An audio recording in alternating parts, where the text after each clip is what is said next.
Bueno, muy buenas tardes. Pues en el preámbulo de ahorita pues comentábamos que hay una sobreoferta por esta época pues de charlas, conferencias acerca del lenguaje a propósito de la celebración del Día del Idioma. Pues nosotros sin el ánimo o el afán pues de unirnos como a esa avalancha pues de propuestas y de ofertas, pero sí con la intención de no dejar pasar la fecha y desde una perspectiva reflexiva, muy también al estilo del taller de la palabra y del grupo de investigación Somos Palabra, pues quisimos plantear un evento muy íntimo y como siempre pues no tenemos el afán tampoco de llenar estadios. Esto, como no nos cansamos de decirlo, ha sido muy por el contagio. La experiencia también pues como de encontrarnos en la lengua, en el lenguaje, pues nunca ha tenido como el propósito tampoco como de servir a indicadores, sino precisamente a eso, a un encuentro humano que nos recuerde, como nuestro grupo de investigación lo dice en su nombre, pues que somos palabras. Una palabra impotente, una palabra que raya muchas veces con el silencio, ahorita lo vamos a ver, pero en últimas es con lo que contamos. Esto es lo que hay, dicen en mi barrio, y pues definitivamente pues es el pretexto perfecto para reunirnos. Como estaba en la invitación, esta charla, que es una charla poética, ahorita conversando con Has, pues decíamos que ojalá los protagonistas sean estos autores, estos textos que no nos interesa meter, como dice Eduardo Galeano, por la aduana de los géneros. No nos interesa si son filósofos, si son poetas, si son educadores, si son pedagogos, si son escritores, son narradores. Lo que nos interesa es la potencia de la palabra allí y, por supuesto, como decía la invitación que les hicimos, pues esa relación entre la palabra y la inquietud de sí. Un espacio para conversar y situarse a sí mismo como objeto de desvelos. Vamos a tener unos bloques de conversación, pues inicialmente Jazmín y yo, ya pues como ustedes pues lo vieron en la invitación, Jazmín, y como ella se presentará también enseguida, es tallerista de uno de nuestros talleres que es Artesanos del Lenguaje, y pues yo he estado acompañando al taller de la palabra ya desde hace varios años en la coordinación.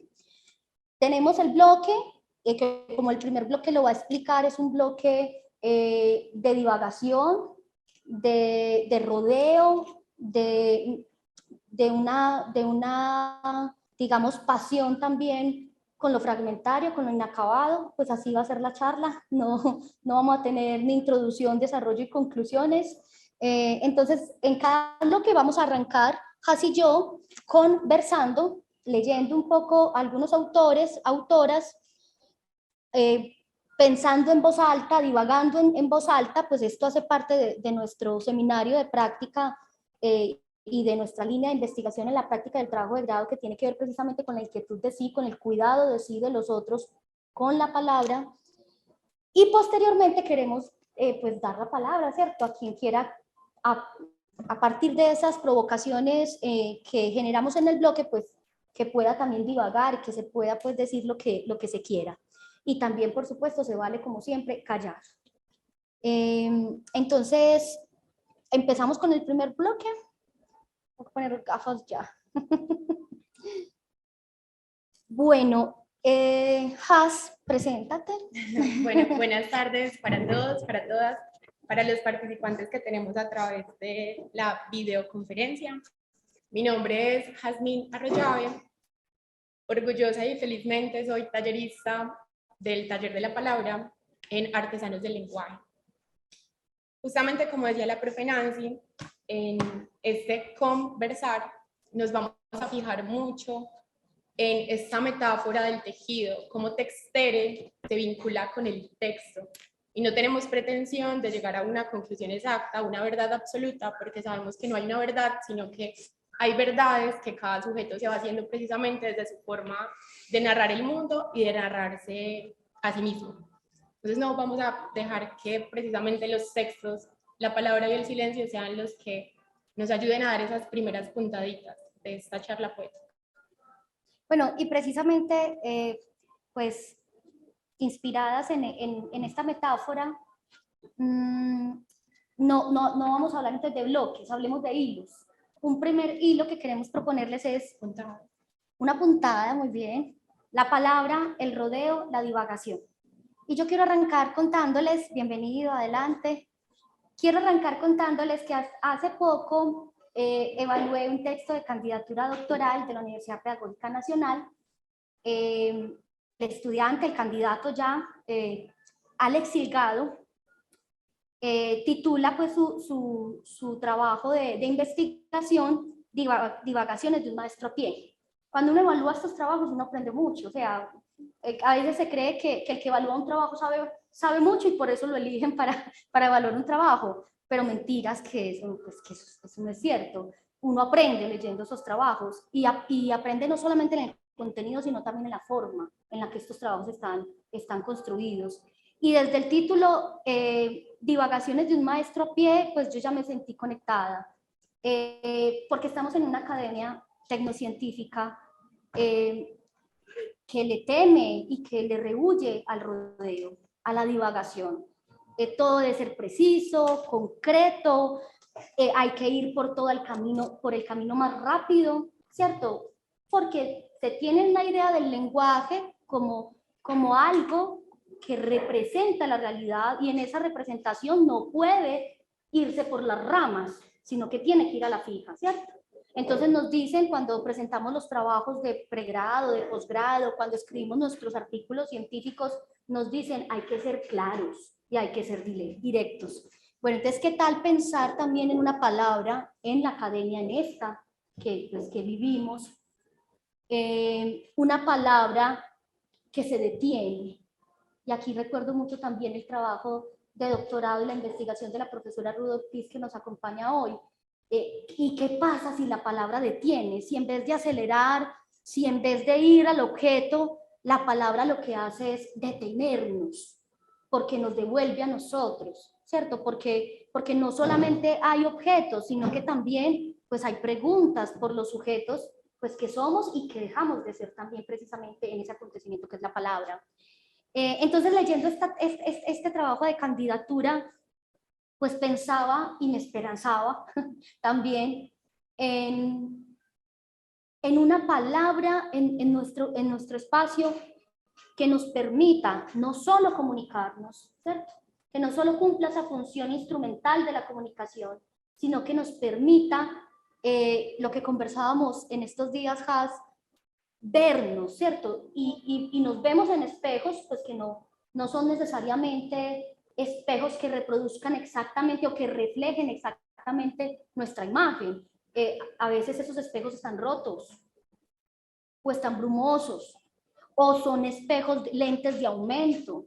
Pero en todo caso, qué interesante ver una palabra que nos detenga de esa carrera y nos permita vernos, así esa mirada no sea una mirada verificable, demostrable, pero no por eso deja de ser real. Entonces quería un poco traer la voz de este autor, que es un ensayista, filósofo, teórico, bueno, no nos interesa mucho encasillarlo, alemán, Hans Blumenberg. Con este ensayo, bueno, me da vergüenza traer este librito así improvisado, pero les juro por Dios que no había stock no había stock en Busca Libre. Y es el libro pues también que llegó en el momento que tenía que llegar y no pude comprarlo. El libro se llama La inquietud que atraviesa el río. Un poco lo que queremos hoy también es dejarlos provocados, seducidos con algunos autores y autoras muy distintos todos, para pensar este asunto de la inquietud de decir la palabra. En este ensayo, en un apartado dedicado a los rodeos, Hans Blumenberg dice lo siguiente: solo podemos existir si tomamos rodeos. Si todos fueran por el camino más corto que los demás, solo llegaría uno. Desde un punto de partida a uno de llegada, solo hay un camino más corto que los demás, pero infinitos rodeos. La cultura consiste en el hallazgo y la disposición, la descripción y el encarecimiento, la revalorización y recompensación de los rodeos. Por eso la cultura tiene el aspecto, por un lado, de racionalidad deficiente, porque en sentido riguroso, solamente el camino más corto obtiene el sello de valor de la razón. Y con arreglo a una lógica estricta, a lo largo de él y en su contorno, todo es superfluo, a derecha e izquierda, algo sobre lo que resulta tan difícil plantearse la cuestión de su derecho de existencia. Ahora bien, los rodeos son los que le dan a la cultura la función de humanizar la vida. Y cierro me permití, pues, con la autorización del autor, cierro con una cita pequeña también de este trabajo de investigación que les comenté al principio que evalué, de Alex Silgado, que dice: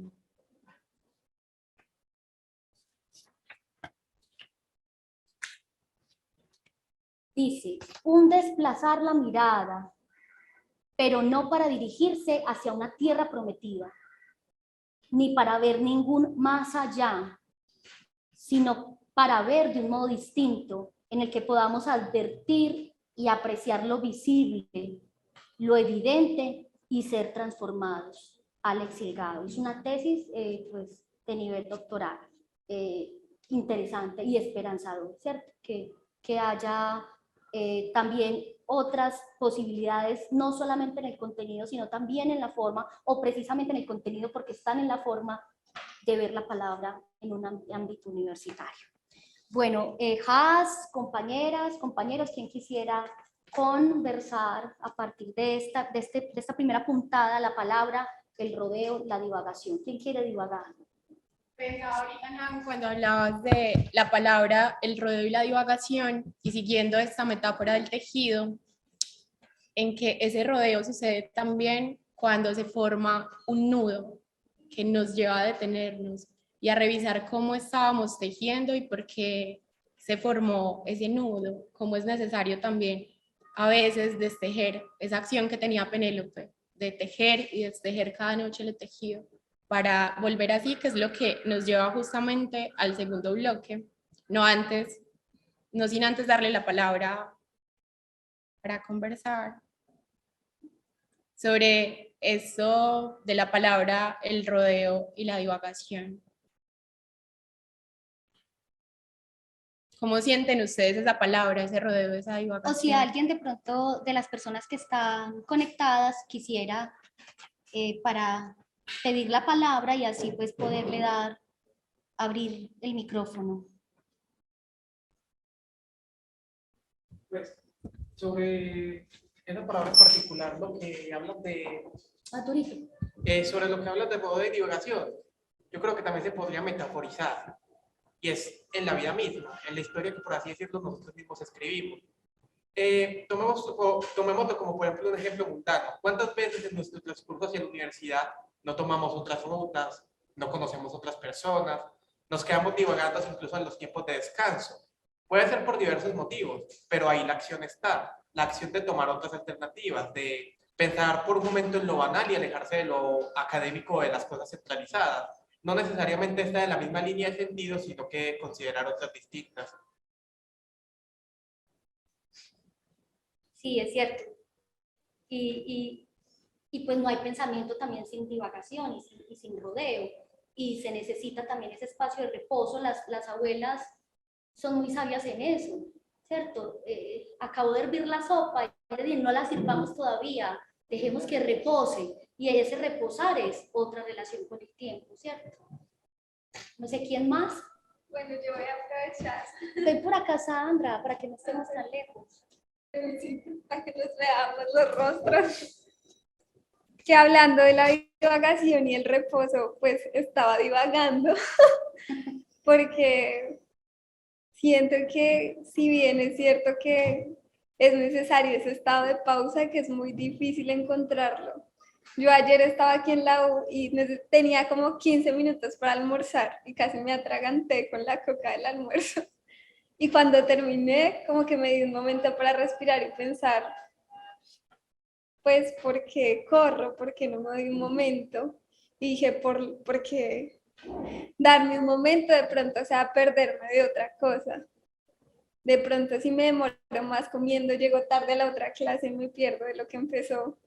Y estaba yo ahí pensando en cómo transcurren los tiempos del mundo que son tan diferentes a los tiempos que todos vivimos internamente. Y divagué mucho pensando en lo que hablabas ahorita de como de los espejos, por ejemplo, yo decía, ¿por qué me estoy presionando para hacer esto tan rápido? Y dije, pues porque todos lo hacen súper rápido, nadie llega tarde a la clase, todos súper puntuales.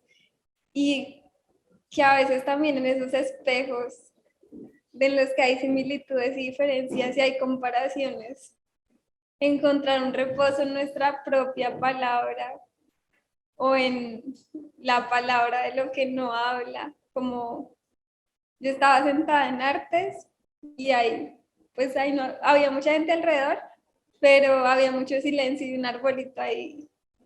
Y yo pensaba como, pues, el tiempo para reposar las cosas y el tiempo para reposar la palabra y para habitarme es tan necesario como el tiempo en el que corro, como el tiempo en el que no hay tiempo. Y, y pensaba mucho en esos espejos de lo que yo quiero ser, de las personas que admiro, que veo y como lo que me sueño. Y pensaba como en esos ires y venires de tratar de construir eso en mí y que de pronto necesito un reposo en la vida para descubrir en el espejo del otro también mis propias rupturas. Y hay una frase súper linda que escuché justo, como que me di un momento y dije, si voy a llegar tarde lo necesito porque si me corro toda la vida me voy a perder pues de todo lo que hay. Y hay una frase muy bonita que dice, todos estamos rotos y todos tenemos algún roto, pero es justo por ahí por donde entra la luz. Y pensaba que es muy importante que nuestras palabras reposen porque si no paran, no van a tener ese lugar por donde entre esa luz, que a veces en la vida reposar y parar parece que nos rompe. Parece que si reposamos nuestra palabra, que si reposamos en el silencio, eso nos va a romper. Que dejar de hacer va a hacer que me pierda de otra cosa. Y yo creo que es necesario también perdernos de eso para que entre un poquito de luz y podamos enrutarnos de nuevo y hacer esas otras rutas, esos otros itinerarios, esos otros caminos que vamos tomando y que es necesario repensarnos en ese reposo para llegar a eso. Gracias, Sandra. Bueno, Justamente lo que mencionas nos da paso para generar unas provocaciones y unas expectativas para los talleres que ofrece el taller de la palabra en este semestre. Sandra es la encargada de un laboratorio que vamos a tener en el taller de la palabra que se llama Laboratorio del acontecer. Y tiene como un fragmentico ahí que dice escriciente. Y es algo como la presentación. sí, pues es que es también el propósito. Bueno, aprovechando. Y es un lugar para el reposo de nuestra palabra. Es justo buscar abrir en el taller de la palabra el lugar del silencio. El lugar del silencio como el puente que, y hablando de tejido también, como lo que vamos tejiendo poco a poco para que la palabra nazca. Es como una mochila. Los silencios son los tiempos que tardamos ahí en el tejido y la palabra es esa mochila que ya habla. Entonces buscamos abrir un espacio en el que creemos palabra a través del lenguaje del silencio, de la meditación. Vamos a hacer unas meditaciones sobre todo enfocadas en el mindfulness, en el ejercicio de estar presente para ver también lo que van haciendo allí en nuestra palabra a partir del ejercicio de escucharnos a nosotros mismos y habitar nuestro silencio, que grandes palabras nacen de ahí. Y a propósito también de la divagación y del hablar y tal vez no llegar a ninguna parte, pues tenemos el club de conversación, Hora de Echar Lengua, y tenemos también la tertulia entre tinta y tinto, que es un espacio que coordina en este momento Jonathan. Jonathan, muy brevemente también, la tertulia. Bueno, muchas gracias, profe, por la posibilidad de la intervención. Muy buenas tardes a todos. De antemano me disculpo. Ay, creo que me acerco entonces más fácil. Bueno, muy buenas tardes a todos. De antemano disculparme pues como por el minuto de retraso, cosas del tráfico y del agua de la ciudad. Pues como que recogiéndome la palabra de la profe y de pues como mucho de lo que ya han conversado acá. Abrirle las puertas con muchísimo cariño y con muchísima sensibilidad a Entre Tinta y Tinto, pues buscando como que circule la palabra, que de acuerdo a esa palabra pues como que juntos creemos mundo y que nos conectemos y nos reconozcamos de acuerdo a la lectura y la experiencia. Es un lugar para conversar, para expresarse, para darse a conocer y también como para descubrir, pero pues en ese tejido que genera la colectividad. Entonces, nada, los lunes a las 6 de la tarde, bienvenidos. El espacio completamente abierto y ojalá, pues dichoso sería yo y yo creo que dichosos seríamos todos de poder escuchar sus voces y de poder escuchar sus construcciones de mundo y sus maneras también de percibirlo. Entonces, muchas gracias y bienvenidos al espacio también. Buenas tardes, sobre el por qué había llegado tarde y me hace pensar en esa forma, en ese juego que hemos estado teniendo del lenguaje. Decías que llegabas de tarde porque te retrasaste. Entonces pienso en ese juego de retrasarse, como ese volver a atrasarse a sí mismo, ese volver sobre sí. Y desde la ética, la inquietud del cuidado, que es lo que nos convoca en este conversar de la palabra, cómo es tan menester justamente volver a sí mismo y situarse como ¿qué pasó acá? ¿Alguien va a hablar allí? ¿No? Bueno, qué pena. Sí.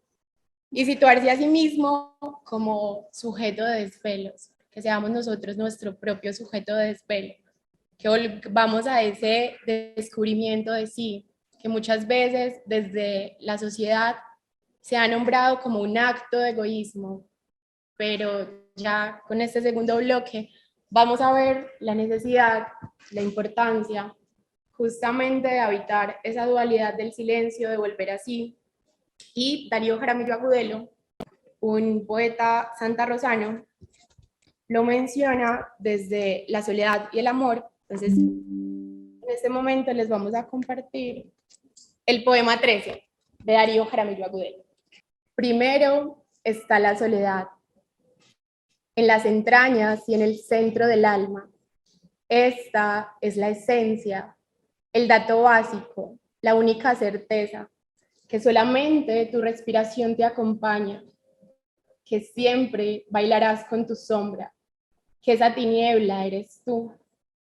Tu corazón, ese fruto perplejo, no tiene que agriarse con tu sino solitario. Déjalo esperar sin esperanza, que el amor es un regalo que algún día llega por sí solo. Pero primero está la soledad y tú estás solo. Tú estás solo con tu pecado original, contigo mismo. ¿Acaso una noche a las 9 aparece el amor y todo estalla y algo se ilumina dentro de ti y te vuelves otro, menos amargo, más dichoso? Pero no olvides, especialmente entonces, cuando llegue el amor y te calcine, que primero y siempre está tu soledad y luego nada. Y después, si ha de llegar, está el amor. Esta historia yo la he contado en otras partes. Yo monté en avión ya muy vieja. Y claro, la primera vez que uno monta en avión, uno le para muchas bolas, como decimos coloquialmente los paisas, le pone mucha atención a lo que dice, pues en esa época no es como ahora que ponen una grabación, sino que la azafata o el azafata lo decía. Cuando menciona, bueno, y digo que muy viejo porque ya tenía un bebé, de hecho estaba muy pequeño todavía. Cuando la azafata menciona que si hay un momento de presión, pues un problema de presión en el avión, caerán las máscaras, que si uno va con un niño, que entonces primero el adulto se ponga la máscara de oxígeno y posteriormente la máscara al niño. Pues a mí, mi primera reacción fue como, no, primero el niño, primero es el niño.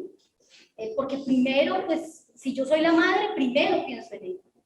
Y me fui todo el camino pensando, y claro, pues al final caí en cuenta, tienen toda la razón. Hasta que en un momento de susto, tú intentas ponerle el oxígeno al niño, después si un niño no se deja, ¿cierto? Es difícil, pues al final es muy posible que termine sucediendo que ni se lo pongas a él ni te lo pongas tú y pues los dos se ahogan. Y pensaba en la importancia de tener primero oxígeno para poder brindárselo a quienes amo. Entonces, primero la soledad, primero yo.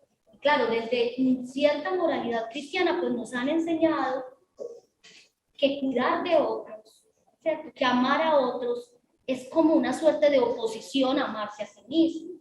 De hecho, se dice, usted está poniendo por encima un bien individual por uno colectivo, o usted se ama mucho a usted mismo, por eso es que no ama a los demás, pero resulta que pues también eso se ha ido moviendo, esas narrativas se han ido moviendo, y inquietarse por sí, pensar en sí, convertirse, esta es una expresión de Foucault, de este libro que se llama La hermenéutica del sujeto, y que plantea que en la antigüedad de Grecia, mucho antes de las Ilíadas, mucho antes incluso de Platón, pues había toda una tecnología de sí. Y no era posible llegar a saber algo, a tener un conocimiento, si eso antes no pasaba por el cuerpo. Si antes no se había manifestado de algún modo visible, no metafísico, sino visible en el cuerpo. O sea, yo sé algo en verdad desde esta perspectiva en la medida en que primero me ha tocado a mí las vísceras. Primero, ¿cierto? No lo recito, lo vivo. Y eso, pues, dice Foucault en este libro, era la principal prueba de que alguien tenía la autoridad para decir algo. Porque primero le había inquietado a sí mismo en relación consigo mismo y con su propio cuerpo. Entonces, este pensar la vida como obra de arte, pues también implica eso, encontrar las propias formas. Esto no tampoco es una mirada ni altruista, ni tampoco como, ¿cierto? Que bien, pues como dice Byung-Chul Han en la Sociedad de la Transparencia, pues no es el me gusta de Facebook, porque pues no olvidemos que también hay obras de arte trágicas. Y lo conversábamos así yo, hablando por ejemplo de Pizarnik, de Alejandra Pizarnik. Claro, finalmente Alejandra muere, ¿cierto? Pero la existencia que haya tenido, por lo menos le podemos decir, no porque conozcamos su biografía o lo que sea, sino hablemos de esa voz poética que se deja ver en esos poemas, pues esa existencia corta o tal vez decimos corto porque tenemos en la cabeza pues como una medida de las cosas ya preestablecidas, pero esa existencia pues fue nutrida y embellecida por la palabra, ¿cierto? Durara lo que durara, ¿cierto? Y apoya mucho lo que Foucault menciona como la renuncia de sí, como gobernarse a sí mismo, también implica ese acto de renuncia que fue lo que atravesó, por ejemplo, Alejandra Pizarnik y otras poetas suicidas. Pero miren que Alejandra en todo este trayecto de su vida, que si bien ella sintió estar en una jaula, sintió crear una cárcel consigo misma, también al volver a sí, al tener ese cuidado de sí, ella menciona en algún momento de su obra poética, que bien puede ser su obra de vida, siento que poesía y vida son sinónimo, como la jaula se convierte en pájaro. Entonces es bien bonito eso de la vida como obra. Adelante. Quiero compartirles a propósito con el seminario de la hermenéutica de Foucault, pues muy pertinente, como que voy a hacer un rodeo sobre.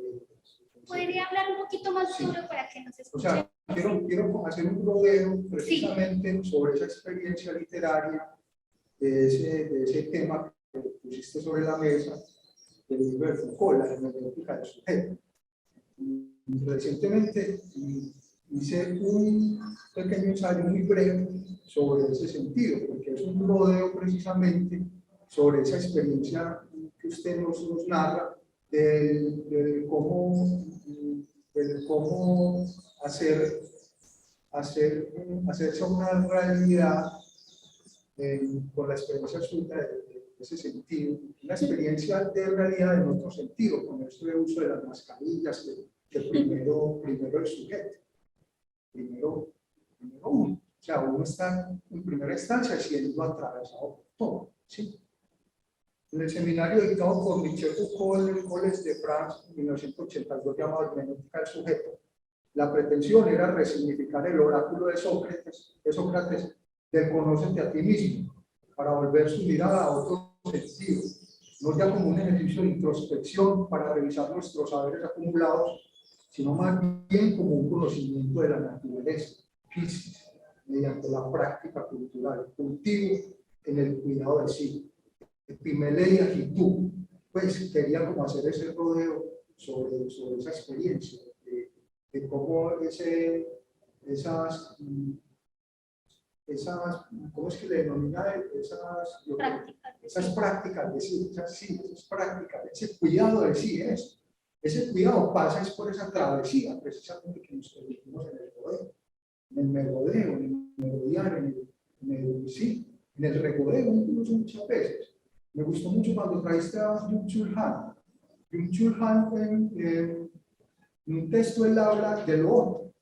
Lo otro como es eso desconocido que viene a nuestra mirada, que apenas ni se insinúa, sino que está ahí.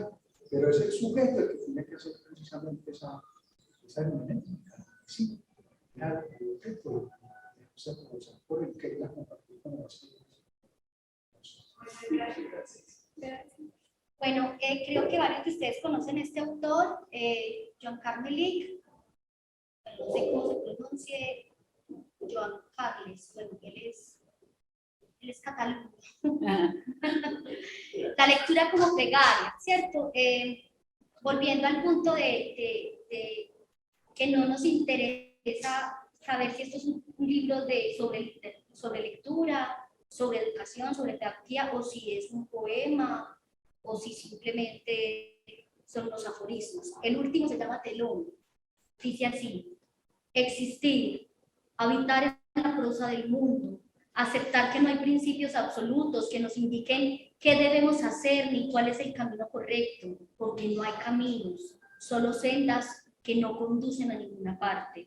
Existir, estar abierto a infinitas formas de ser, de configurar el mundo y la vida. Existir, soportar el vértigo de los intersticios que se abren en el vacío de las leyes, de las normas, de las costumbres. Existir, escuchar el silencio del sufrimiento que el ruido de la cotidianidad oculta.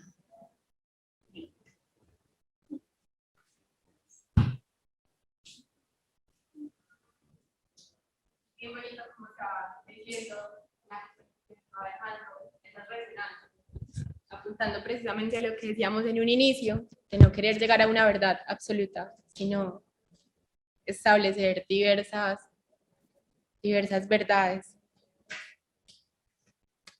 Bueno, como es una charla poética que habla el poema. Oda al amor, María Mercedes Carranza. Una tarde que ya nunca olvidarás, llega a tu casa y se sienta a la mesa. Poco a poco tendrá un lugar en cada habitación. En las paredes y los muebles estarán sus huellas. Descenderá tu cama y ahuecará tu almohada. Los libros de la biblioteca, precioso tejido de años, se acomodarán a su gusto y semejanza. Cambiarán de lugar las fotos. Otros ojos mirarán tus costumbres, tu ir y venir entre paredes y abrazos. Y serán distintos los ruidos cotidianos y los olores. Cualquier tarde que ya nunca olvidarás, el que desbarató tu casa y habitó tus cosas, saldrá por la puerta sin decir adiós. Deberás comenzar a hacer de nuevo la casa, reacomodar los muebles, limpiar las paredes, cambiar las cerraduras, romper los retratos, barrerlo todo y seguir viviendo.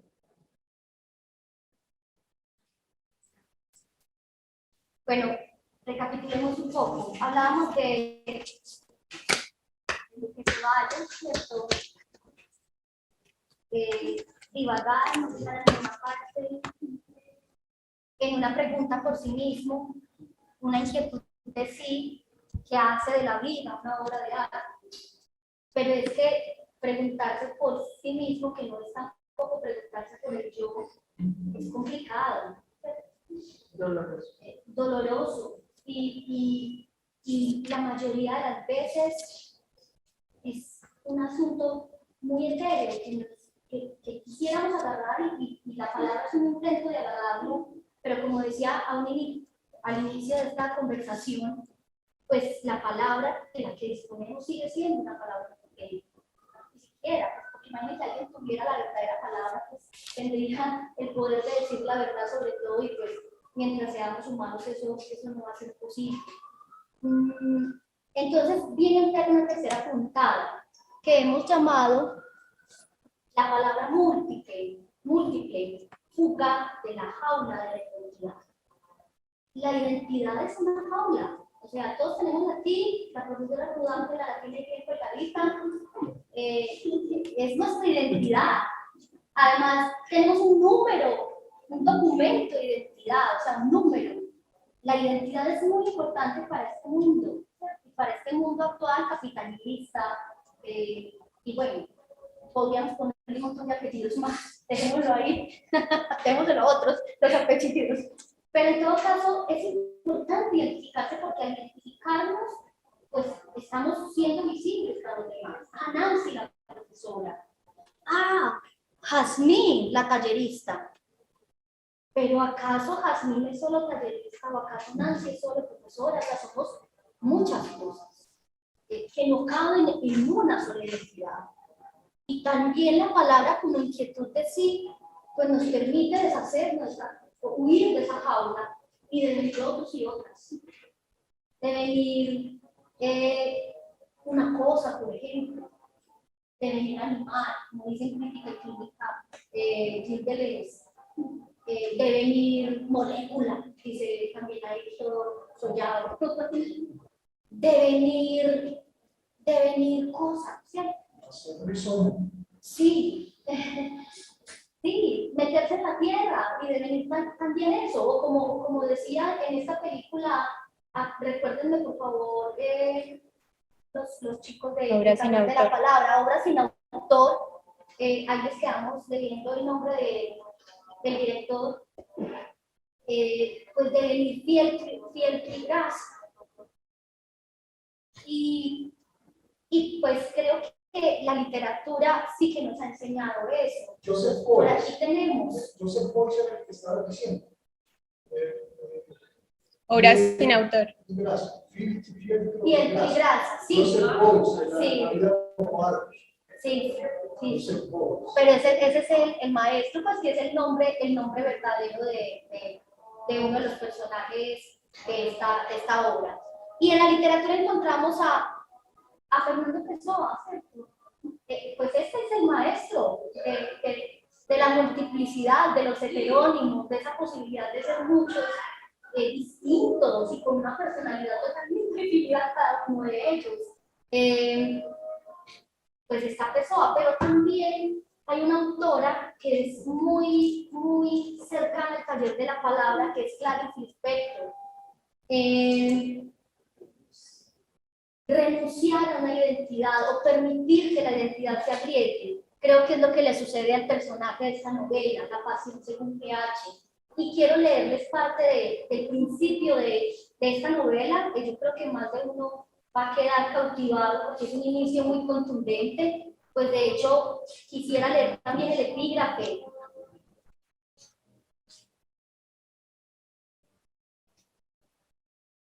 Dice, este es un libro como cualquier otro, pero me sentiría contenta si fuese leído solo por personas de alma ya formada, aquellas que saben que la aproximación a lo que quiera que sea se hace gradual y penosamente, atravesando incluso lo contrario de aquello hacia lo cual nos aproximamos.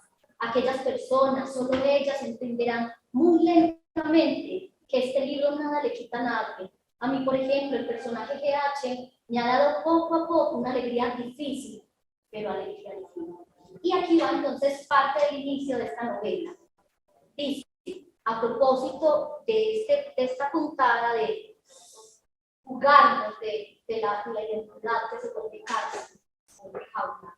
Dice, perdí algo que me era esencial y que ya no lo es más.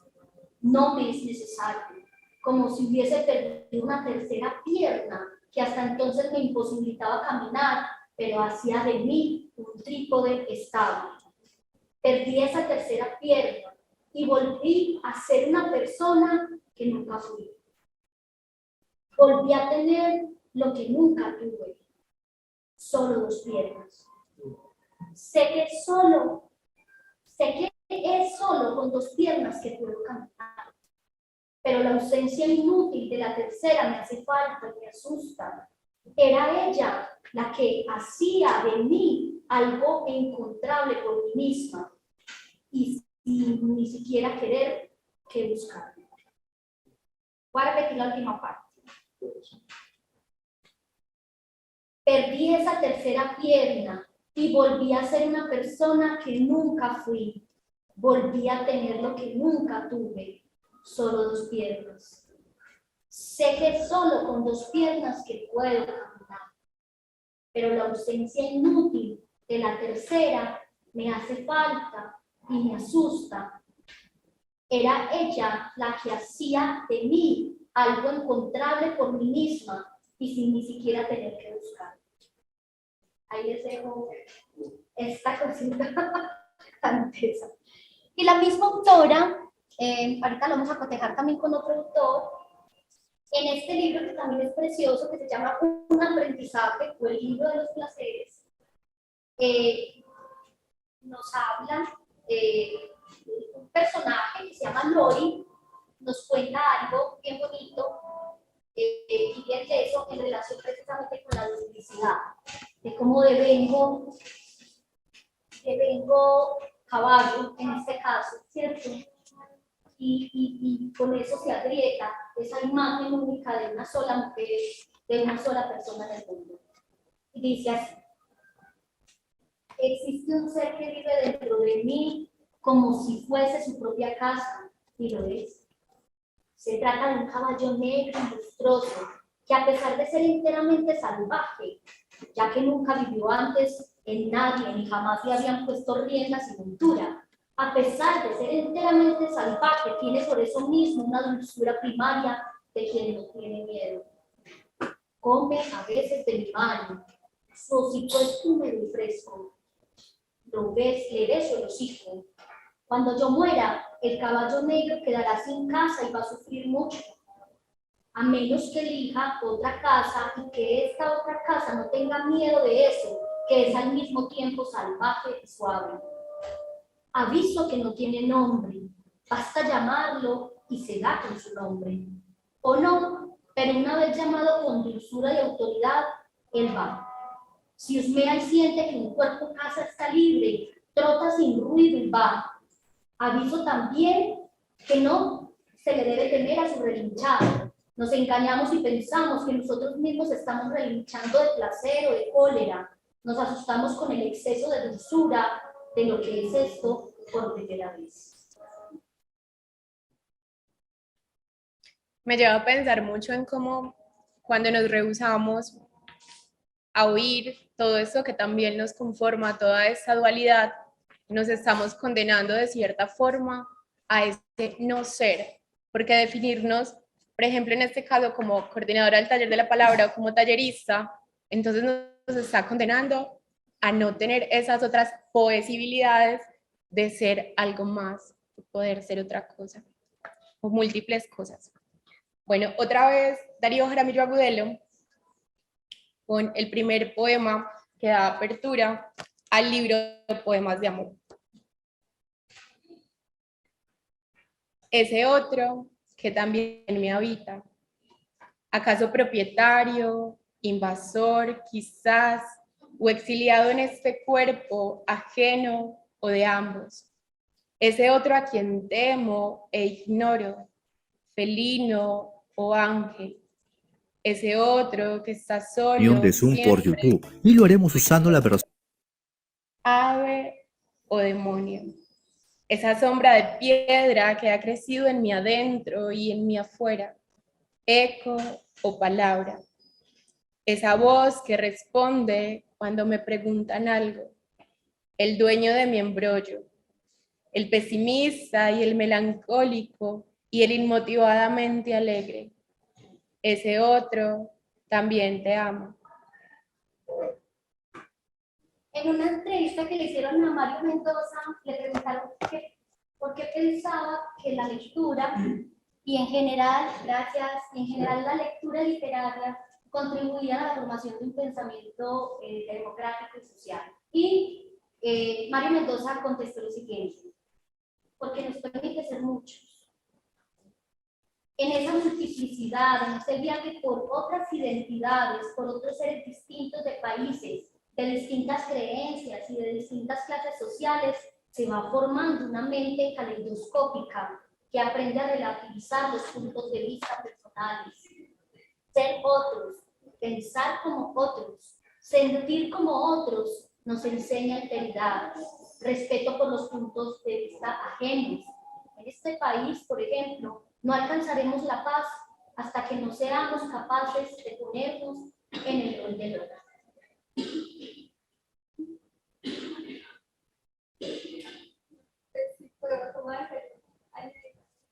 Justo ha sido una reflexión que me ha estado rondando mucho estos días, el asunto de cómo acepto al otro diverso, y siempre llego a la conclusión de qué difícil es aceptar a un otro diverso cuando me cuesta tanto aceptarme, cuando todos los y las y les yo que me habitan, decía, cómo quiero llegar a ese nivel de respetar al otro si me violento tanto, si a veces mis pensamientos internos son una guerra conmigo misma, si a veces mi sobreexigencia, mi expectativa, mis idealizaciones internas conmigo, pues son como ese conflicto y al final el otro siempre es subjetivo, porque el otro es el otro que yo construyo.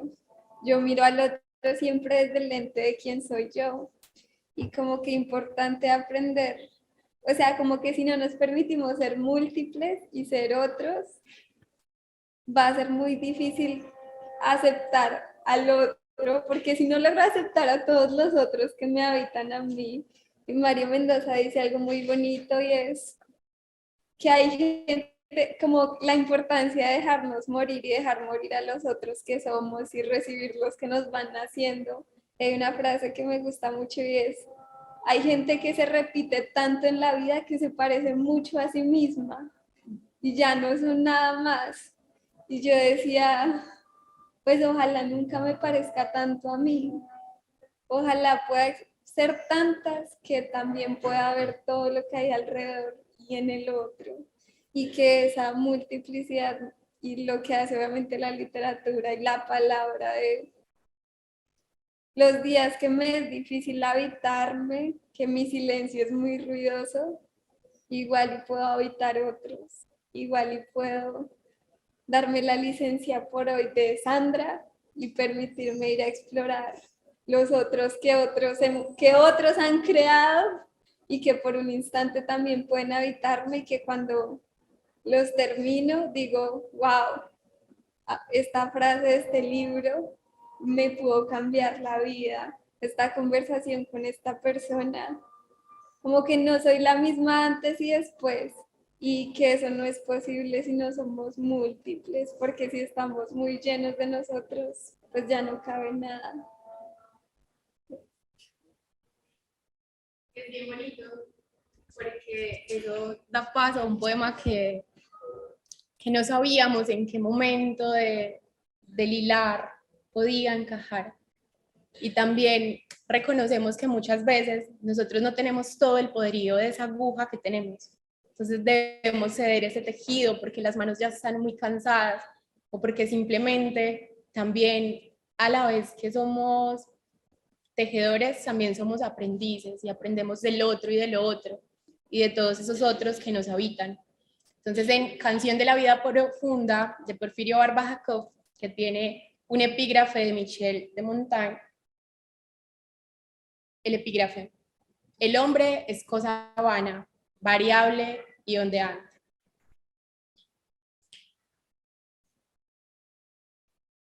Hay días en que somos tan móviles, como las leves brisnas al viento y al azar. Tal vez bajo otro cielo la gloria nos sonría. La vida es clara, undívaga y abierta como un mar. Y hay días en que somos tan fértiles, como en abril el campo que tiembla de pasión, bajo el influjo próvido de espirituales lluviosas. El alma está brotando florestas de ilusión. Y hay días en que somos tan sórdidos, como la entraña oscura de oscuro pedernal. La noche nos sorprende con sus profusas lámparas, en rútiles monedas, tasando el bien y el mal. Y hay días en que somos tan plácidos, niñez en el crepúsculo, laguna de zafir, que un verso, un trino, un monte, un pájaro que cruza y hasta las propias penas nos hacen sonreír. Y hay días en que somos tan lúbricos, que nos depara en vano su carne la mujer, tras de ceñir un talle y acariciar un seno. La redondez de un fruto nos vuelve a estremecer. Y hay días en que somos tan lúgubres, como en las noches lúgubres el llanto del pinar. El alma gime entonces bajo el dolor del mundo, y acaso ni Dios mismo nos puede consolar. Mas hay también, oh tierra, un día en que levamos anclas para jamás volver. Un día en que discurren vientos ineluctables, un día en que ya nadie nos puede retener. Palabra de Dios.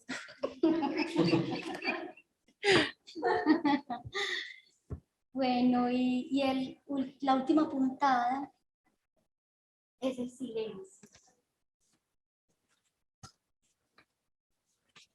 Entonces vamos a hacer silencio.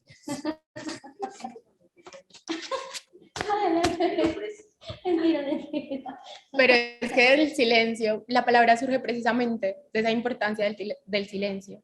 Decía Alain Corbin en Historia del Silencio que es justamente de ahí donde se puede dar la palabra. La invitación a este evento de palabra y de silencio y de rodeo y de regodeo era ineludible, ¿cierto? En la aceptación. Desde que la vi, dije hay que ir. E invité a una persona que recién conozco porque he notado esa sensibilidad al silencio, a la palabra, a la posibilidad, al vértigo finalmente. Y estar acá es ese mundo que me asusta, que me aterra, del que a veces huyo con más frecuencia de lo que yo quisiera, porque me confronta con mi propio ser, en construcción, con ese ser que ha venido siendo esta que soy hoy, pero que irme a otro lado, casi huyendo, me permitía lo otro, la otra posibilidad. La agilidad, la rapidez, ya no más quietud, ya no más silencio. Y me fatiga eso, me han preguntado si estoy contenta, si me gusta y estoy contenta. Pero extraño el silencio y extraño la calma y extraño la quietud. Extraño el poderme perder en una lectura sin tener que estar ni siquiera preparando una clase o preparando una respuesta para un estudiante. Extraño ese tiempo en el que tenía tiempo para mí en la mañana, o sea, para no hacer nada, para pensarme, para sentirme, para el ritual de la rutina, del vestirse, del organizarse, del mirar. Y en ese regodeo que leías en el primer texto de Bloomberg, donde no recuerdo el adjetivo con que nombró la racionalidad, pero me quedó sonando esa racionalidad que nos está moviendo hoy en día, en la que nos inserta al ser humano dentro de una línea, y es una línea recta, en la que nacemos y morimos, y en esa línea vivimos la vida, y está contada por años, por minutos, por segundos. Y cuando uno vive una situación extrema, como una de esas clases, por ejemplo, del semestre pasado, que me ayudaron a tomar la decisión de irme, porque cerraba, como diría mi abuelita, con broche de oro, un ciclo profesional docente en mi vida, y quería mantener ese bocado de recuerdo dulce. Y cuando se vive una situación extrema, como un duelo, por ejemplo, el tiempo se detiene, la vida se detiene y la palabra calla, porque la palabra cansa, fatiga. Estamos en un mundo de discursos y más discursos y sobre discursos, y me ha costado también mucho trabajo estar en un mundo donde hay que hablar y a veces solo quisiera mirar y escuchar y no tengo deseos de hablar. Creo que un espacio como este, de vida, de palabra, de confrontación, a mí me devuelve la pregunta por mi propio ser. Porque siento que alguna vez con un compañero recién llegados a la universidad en una inducción, hubo una charla sobre la otredad. Y él es matemático y yo de lengua les hablo de hace mucho tiempo y escuchábamos un erudito hablando un lenguaje que no entendíamos, pero que además no nos interesaba, con un tema tan denso, tan bello y tan profundo como la otredad. Y recuerdo mucho que él me miró después de 2 horas y me dice, ya lo decían por ahí, amad a los demás como a ti mismo. Entonces, mire que la frase arranca con ame a los demás, pero ¿cómo?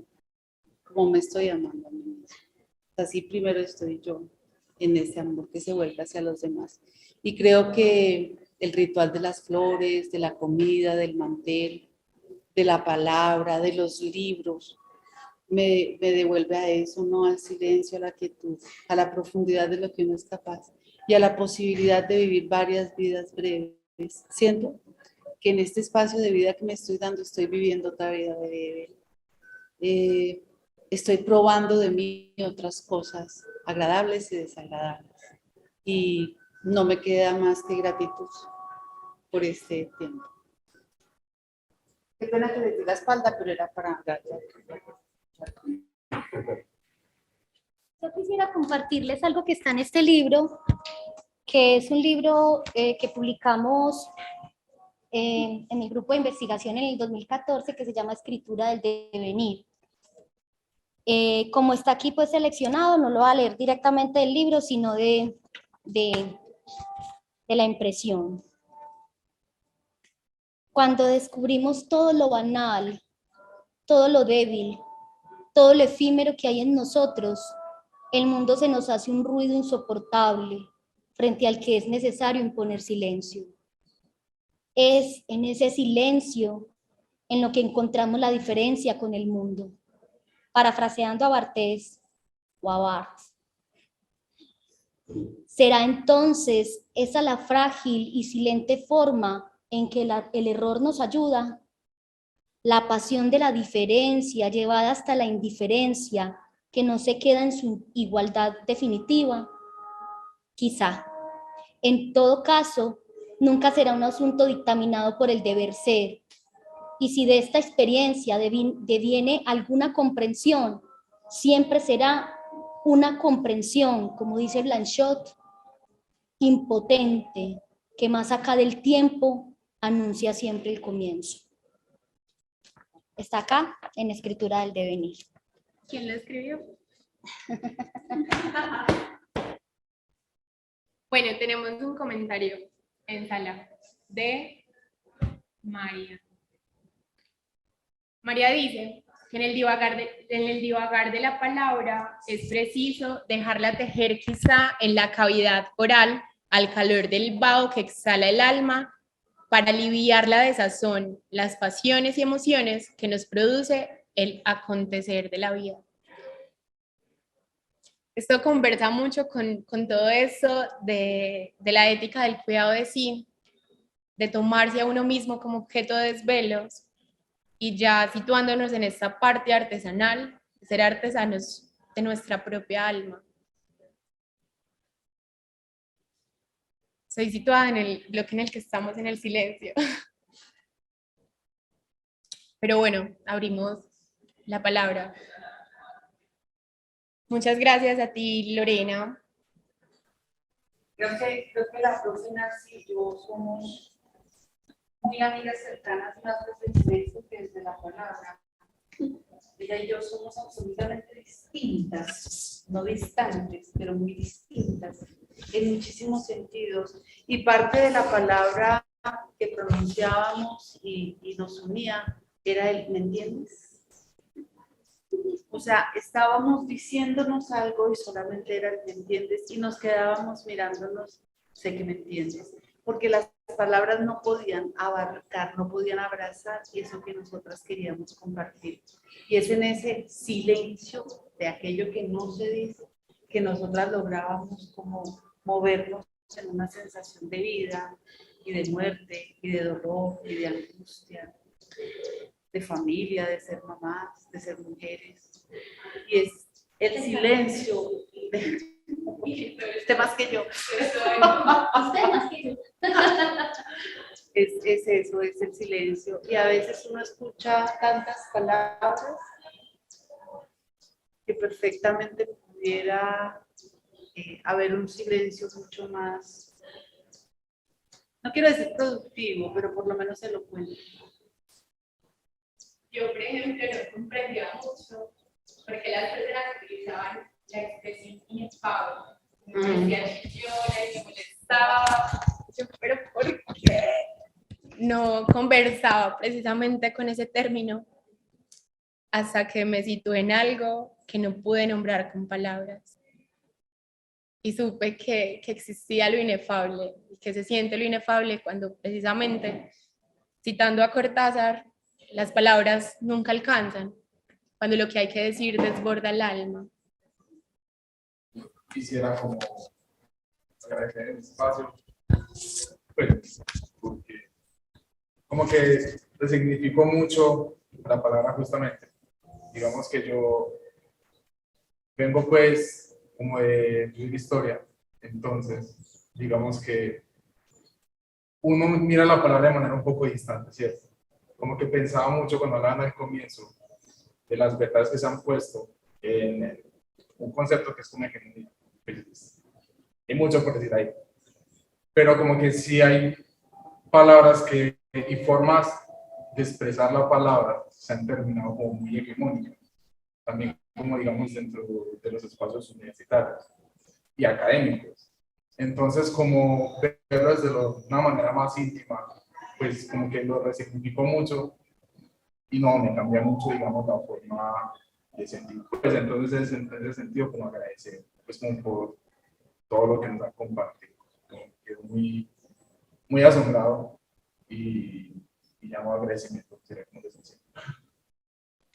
Bueno, ahorita nos preguntaban en sala cuáles eran las referencias de los textos que hemos compartido. Con los correos electrónicos. ¿En cuál piensas de Juan Ros? Pero bueno, aprovechamos para hablar un poco de todas las iniciativas del Taller de la Palabra. Tenemos, Lu, podemos proyectar por las iniciativas. El primer video. ¿Ya lo encontraste? Sí. Bueno, antes de pasar a la palabra, quisiera el último espacio para este silencio y voy a citar primero como algunas frasecitas y luego ya un fragmento.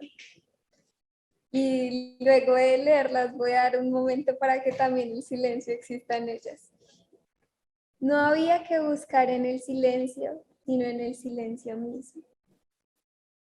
El olvido de sí.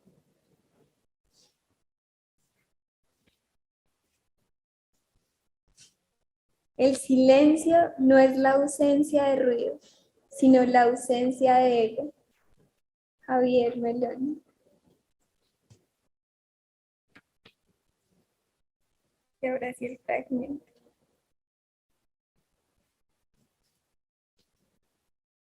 ¿De qué estamos más necesitados? ¿De callarnos nosotros o de escuchar a los otros? El silencio se abre a la palabra y la palabra se abre al silencio. No es un silencio vacío, se trata de un silencio abierto al misterio y orientado a la escucha de la palabra. La meditación es el arte de escucharse a uno mismo y solo si nos escuchamos podremos escuchar a los demás. El silencio es Dios, el Dios en el que resuenan todas las cosas. Para acceder a la verdad hay, desde luego, muchas formas. La conversación, el viaje, la lectura. Ahora bien, el silencio es la más directa, la más radical, podríamos decir incluso la más salvaje, y ello porque no requiere de mediación. En ese sentido, el silencio sí tendría cierta preeminencia sobre todas las demás vías, pero se trata de una oposición o de una dialéctica poco fecunda. Silencio y palabra, como soledad y comunión, son las dos caras de la misma moneda. Sí. Es de Pablo de Ors y pues es también eso que hablábamos de que pues más que oponerse realmente al final son las caras de ese sello que el silencio y la palabra construyen el puente también de eso tan bonito que dijiste, la oportunidad de volver a sentirnos y que poner en conflicto la una con la otra es al final desprestigiar las dos. Entonces, qué importante que a través del silencio y la palabra hagamos el camino de vuelta a nosotros. Esto está en este libro que compila y edita Luis Illa, no sé cómo se pronuncia, pero el fragmento es de Pablo de Ors.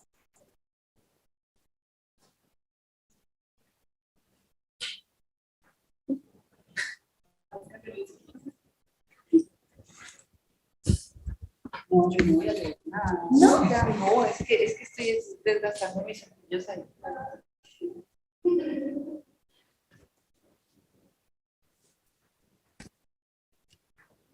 Vamos a cerrar las puntadas para que pasemos a las iniciativas. Sí. Y no nos proyectó las iniciativas. ¿No? Bueno, entonces queremos cerrar pues esta primera parte porque la segunda es pues contarles un poco desde lo visual, enseguida que nos van a apoyar las 6 iniciativas que van este semestre y que están todas atravesadas en últimas por esa relación con la palabra, con la inquietud de sí, con el cuidado de sí y de los otros. Queremos entonces cerrar pues precisamente recordando que Eduardo Galeano siempre dijo que estaba en contra del encorsetamiento de los géneros de la palabra, pues también fue nombrado como el destructor de las aduanas de la palabra. Pues recordando eso, pues también retomar de un aprendizaje o el libro de los placeres de Clarice Lispector, algo que uno de los personajes, Ulises, le dice a Lori. ¿Listo?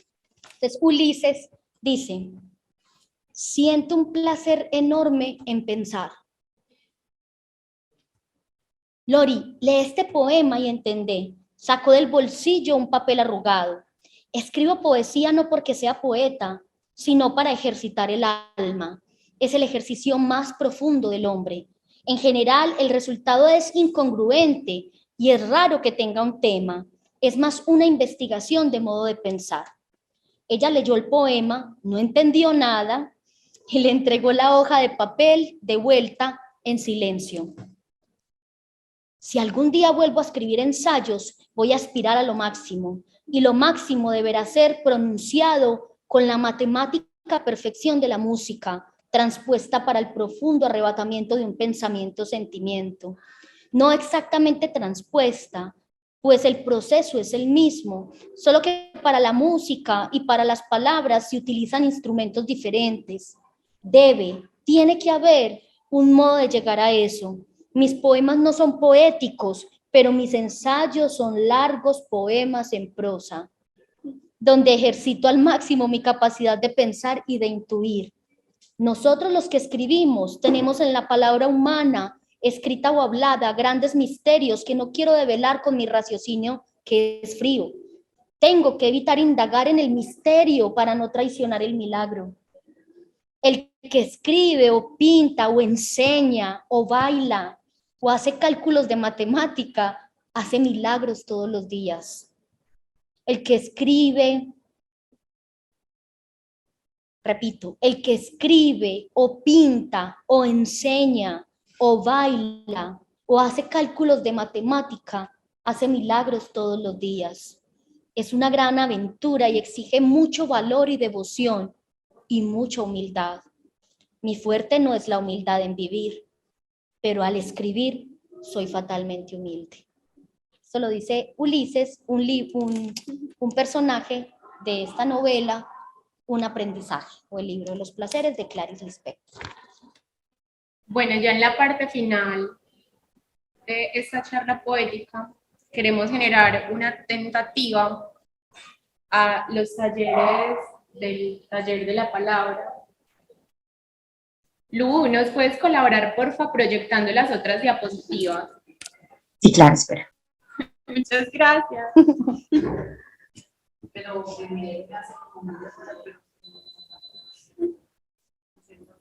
Todavía no puede ser.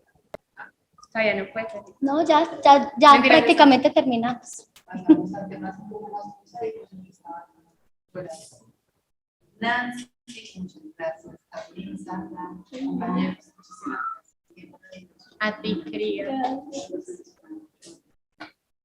Bueno, entre las iniciativas para este semestre del taller de la palabra, van a ir pasando rápidamente.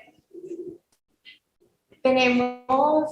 Empecemos por el lunes. Sí. Bueno, como detenerlo un poquito. Pero nosotros no lo controlamos. Esa es la... Simplemente vamos a leer la descripción que aparece allí, ya como para que quede pues como formal la invitación. Las inscripciones son permanentes, pero pues iniciamos todas las sesiones el lunes que viene. Pero alguien se puede inscribir y eso no lo está amarrando a que tenga que venir todo el semestre, viene cuando pueda, llega cuando quiera, cuando pueda, se va cuando quiera y cuando quiera, cuando lo disponga. Y hay algo también muy importante, aunque este es el club de la palabra y pues definitivamente quien lo componemos somos unas hablonas y unos hablones, pues eso no significa que sea obligación hablar. Un poco lo que decía ahorita Ruth, se vale también callar. Para nosotros también allí hay pues como un derecho inalienable. Entonces, si alguien es tímido, tímida, pues lo digo porque esto igual va a quedar también en una grabación que vamos a poner en circulación. Pues si alguien dice, bueno, qué vergüenza, pues de repente yo no he leído tanto o de repente no me gusta hablar tanto, en ninguna de las iniciativas nunca se violenta a nadie para que tenga que participar. Se vale estar, ¿cierto? La presencia es ya un una dádiva muy, muy grande, ¿cierto? Los lunes de 2 a 4 de la tarde tenemos desde el taller de la palabra el taller de creación Artesanos del Lenguaje. En este taller, pensamiento, arte, sensibilidad y palabra se toman de la mano para resignificar la escritura a través de la creación artesanal. Luego, ese mismo lunes, tenemos una tertulia literaria que se llama Entre Tinta y Tinto. Este es un espacio lleno de camaradería en el que apreciamos juntos textos literarios y compartimos nuestras propias creaciones. Es de 6 a 8 de la noche, hora perfecta para tomarse un tintico y leer y hablar. Luego, al día siguiente, de 4 a 6 de la tarde, tenemos un club de conversación que se llama justamente Hora de Echar Lengua. Aquí la discusión gira alrededor de temas de lo humano. La idea no es que estos talleres del taller de la palabra sean un curso, una carga académica, sino que precisamente sean espacios para oxigenarnos, para situarnos en el borde de lo que es lo académico. Bueno, continuando ese mismo, el jueves, el miércoles, tenemos el gabinete, que es un cineclub. Este es de 4 a 8 de la noche y desde el gabinete se busca formar un tejido entre los lenguajes del cine y el cuerpo, entendiendo como lugar de experiencias, de sentires, pero también de pensamiento, saber y creación. El jueves tenemos el laboratorio de la Conte Ser Escriciente, que es precisamente la invitación, es de 2 a 4, ¿cierto? De 2 a 4, que es precisamente la invitación para retornar al sentir desde la meditación, la escritura, y será ese espacio donde el silencio se entreteje con la palabra, un poquito ya de todo lo que estuvimos conversando en este espacio. Y ese mismo jueves, finalmente tenemos el taller editorial del taller de la palabra, que se enfoca en los aspectos relacionados con el diseño editorial y la edición de textos, ya sean ediciones convencionales, electrónicas, literarias o científicas. Vale aclarar que pueden estar en cuantas iniciativas deseen, en cuantas les dé el tiempo y el sentir. En todas son bienvenidos y bienvenidas siempre. Tenemos inscripciones permanentes. Y recordar, reiterar lo que decía la profe Nancy, no hay una obligación de permanencia. Pueden ir simplemente como espectadores para ver qué acontece en ese lugar, si son llamados a ese espacio, y también pueden dejar de estar cuando así lo deseen. Bueno, muchas gracias. Esto fue lo que tenía que ser y lo que queríamos que fuera, un espacio íntimo. Y pues es como también el abrebocas de lo que son estos talleres finalmente, espacios donde leemos, donde escribimos, pero no escribir por encargo, no escribir como pretendiendo ponerle un título o un género a lo que escribimos, sino permitirnos que sea el pensamiento, el ritmo del pensamiento, el que nos permita crear desde una perspectiva artesanal. Entonces, invitadas, invitados, y gracias por el espacio, por venir. También a quienes nos acompañaron de forma virtual. Siempre que podamos, lo haremos así. Y nada, quedamos con el compromiso de compartirles al correo electrónico las referencias bibliográficas. Nos pueden encontrar en redes sociales, en Instagram, como @taller de la palabra, en Facebook como Taller de la Palabra, que va a ser precisamente el espacio en donde vamos a estar nutriendo de todas estas iniciativas para que se antojen.